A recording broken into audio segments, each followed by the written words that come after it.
तो कहते हैं कि भगवान जो अस्त्र शस्त्र दे, देखो जो पैसे किसी ने आपके पास दे के रखे हैं कि भैया मैं बाहर जा रहा हूँ वापस आके ले लूंगा, ये आप 5,000 रखे रहिए अपने पास, तो उस पैसे को आप अपना कहोगे? नहीं। क्यों नहीं कहोगे? किसी और के हैं। तो परमात्मा भी जो हमारी रक्षा के लिए अस्त्र दास्त्र धारण किए हैं वो उनके लिए नहीं है, तो वो उनका नहीं है। ऐसे शास्त्रों में वर्णन, जितेंद्र स्तोत्र में आता है, वर्णन आता है कि भाई आभूषण भी, आप लोग कभी घर में कितने लोग छोटी प्रतिमाएं रख के पूजा करते हैं? कितने लोग पूजा करते हो? सबके घर में छोटी मोटी प्रतिमा, गोपाल जी वगैरह कुछ न कुछ है क्या? तो कभी उनको गहना पहनाने के बाद आपको ये नहीं कहना चाहिए कि गहना पहन के प्रभु सुंदर लग रहे हैं, ये आभूषण पहन के माँ बहुत अच्छी लग रही है, ऐसे शास्त्रों में इसको दोष माना गया। ध्यान रखना, ये पहनाने के बाद गहने की सुंदरता बढ़ गई। भगवान के पहनने से गहना सुंदर होगा कि भगवान सुंदर होंगे? जो स्वतः ही सुंदर है उनको आप क्या सुंदर करोगे? इसीलिए जितंता स्तोत्र में बताया कि भगवान आभूषण नहीं पहनते, यानी वो पहनते हैं, वो भक्तों को आह्लाद देने के लिए पहनते हैं। वो खुद में ही स्वयं सुंदर है, आभूषण उनको जरूरत नहीं। जय जय गुरुदेव। घर में आप नवरात्रि में अच्छे दिनों में बाजार से छोटे मोटे गहने लाते हो, मुकुट लाते हो, पहनाते हो, पहना के आपके मन में और मुख में बात आती है कि बहुत सुंदर लग रहे हैं प्रभु, ये नहीं बोलना। शास्त्रों में इसको दोष माना गया। जो स्वतः ही सुंदर होंगे आपके, क्या वो चवन्नी के गहने से सुंदर होंगे? आप भी इतने होशियार हो, कोई सोने का चैन तो पहनाने वाले ही नहीं हो, पक्की बात है।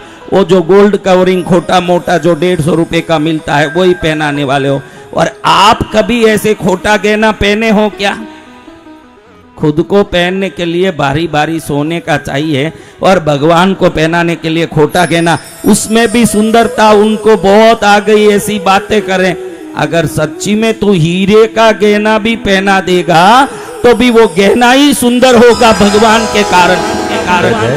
भगवान क्या सुंदर होंगे? भगवान तो सुंदर ही है।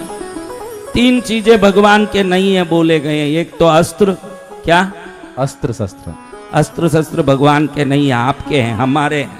हमारे लिए अस्त्र शस्त्र है। चक्र किस लिए रखा? चक्र किस लिए रखा? भगवान को कोई सब्जी काटनी है? हाँ नहीं नहीं, प्रभु को भिंडी की सब्जी बनानी है, इसलिए चक्र रखे हुए। सही है। तो हमारी रक्षा के लिए, जो आपने ही अभी बोला कि जो पैसा किसी ने आपको अनामत दे के गया हो तो वो पैसा उसका नहीं है, हमारा है, हमारा ही है ना। तो अस्त्र शस्त्र भी हमारे लिए रखे हैं तो वो हमारा ही है, प्रभु का नहीं है। यही बात। माँ भी इतने अस्त्र शस्त्र रखी है, धनुष बाण मुसल शंख चक्र गदा पद्म। मैंने इसलिए ये चालू किया कि माँ धन्य है तुझे। आपको कोई 1000 किलो का कोई भार दे दें सिर पर रखने और बोले कि घूमते फिरो ये मेरा है, लेकिन तुमको उठा के घूमना पड़ेगा, तुम घूमोगे? कोई घूमोगे? क्यों नहीं घूमोगे? उसका मैं क्यों उठाऊं? प्रभु की भक्ति, भगवती की भक्ति इसलिए की जाती है, उनको मालूम है कि ये अस्त्र शस्त्र, ये अवतार, इसमें कोई चीज मेरे किसी काम के नहीं, ये तो काम मेरे भक्तों के हैं, फिर भी उठा के घूम रहे हैं, इसीलिए उनको प्रणाम है, प्रणाम है। वो हमारे लिए उठा के घूम रहे हैं ना भाई। जी भगवान। थोड़ा आवाज बढ़ा बेटा, देख सब स्पीकरों में आवाज बढ़ा। बहनों का आवाज अच्छे से आ रहा है? जिस जिसको आवाज आ रहा है एक बार ताली बजा के दिखाओ, आवाज आए। देखो अच्छे से आवाज तो आ ही रहा है। तो महाराज भगवान का स्वरूप भी उनका नहीं है। बड़ा अवतार लिया पृथ्वी की रक्षा के लिए, बड़ा अवतार। मत्स्य अवतार लिया पृथ्वी की रक्षा के लिए, मत्स्य अवतार। वामन अवतार लिया पृथ्वी की रक्षा के लिए, वामन अवतार। परशुराम अवतार लिया विशेष उद्देश्य से, परशुराम अवतार। राम अवतार लिया मर्यादा कैसी हो हमको सिखाने के लिए, राम अवतार। कृष्ण अवतार लिया कंस चाणूर का मर्दन करने के लिए। इन सब से पृथ्वी के भार को मुक्त करने का ही उद्देश्य था कि उनका अपना कोई पर्सनल काम था। इसलिए स्वरूप भी उनका नहीं, आभूषण भी उनका नहीं और अस्त्र भी उनका नहीं, फिर भी इन सबको धारण करके हमारे लिए जो बैठी है, इस माता को अनंत कोटि बार प्रणाम करते हुए, मां तुझे धन्य है, जो तुझे जरूरत नहीं वो हमें जरूरत है, उस हमारी जरूरत के लिए तुम मेहनत करती बैठी हो मां, इसीलिए आपको दुनिया जगत जननी कहती है। जय जय मां। क्या कहती है? जगत जननी। इस जगत जननी के चरणों को प्रणाम कर लें तो कितना मंगल हो जाए।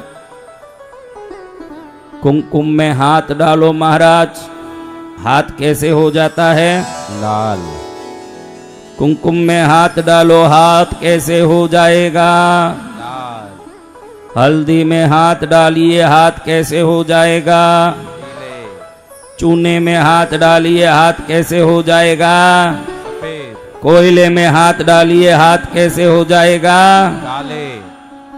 हाँ, ध्यान रखना, ये जितनी चीजों में हाथ डालोगे ना, हाथ अलग अलग रंगों से रंगेगा, लेकिन भगवती के चरण में हाथ डालोगे तो खुद ही रंग जाओगे आप। जय जय गुरुदेव। आप खुद ही रंग जाओगे जब भगवती के चरण में हाथ डालोगे।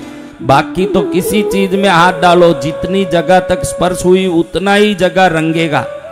आप कुमकुम में हाथ डालो, उंगली डालो, पूरा शरीर कुंग लाल हो जाएगा? तो कहां तक लाल होगा? जितना हाथ डाला उतना। हल्दी में हाथ डालो, कितना पीला होगा? जितना हाथ डाला उतना। चूने में हाथ डालो, कितना सफेद होगा? जितना हाथ डाला उतना। कोयले में हाथ डालो, कितना काला होगा? जितना हाथ डाला उतना। उंगली भगवती के चरण में भी उतना ही तो डालते हैं जितने कुमकुम में डाला, लेकिन कुमकुम में वो सामर्थ्य नहीं है कि आपको पूर्ण रंग दें।